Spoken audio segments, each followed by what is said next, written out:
енді мына жерде мынандай туындайды да, енді мына шаруашылықта жүргендерге олар түсінеді. Сіз де мен де түсінемін, что любой качественный нәрсе өзінің бағасын ұстайды.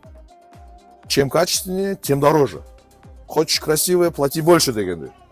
Мынау қарапайым адамдар мысалы еттің бағасымен санайды да барлық уақытта. Ой, ары кетсе бір 200 мың теңгенің еті ғой, неге сонша переоцененный, мысалы естіп жатырық да, 50 мың долларға, 40 мың долларға, 60 мың долларға сатты деп. Иной раз фейк деп айтады.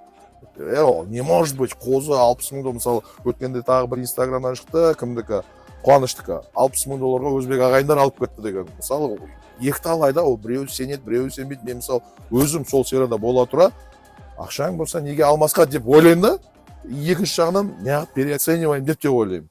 Значит, бұл сіздің өзіңіз ең қымбат қошқар қаншаға алдыңыз? 20 мың долларға. Бүгінгі таңға 20 мың доллар ең қымбат қошқар алдым. Зиран деген қошқар. Былтыр Қырғызстаннан. Атам деген қошқарды алып келдім, ол 17 мың долларға. Значит, бұл фейк емес. Көрдіңіздер ма? Жалпы негізі қырғыз ағайындыларға барсақ, қазір олар Инстаграм желісінде, ТикТок желісінде қатты өзінің пародасына реклама болады. Реклама двигатель торговли. Согласен. Жалпы олар жаңағы сыртқа шығару деген нәрсе мемлекет тарапынан көмегі бар шығар, экспортты жасау.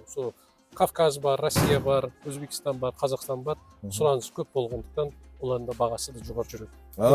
Значит, спрос болғаннан кейін они могут себе позволить көтеруге. Енді спрос рождает предложение дейді ғой.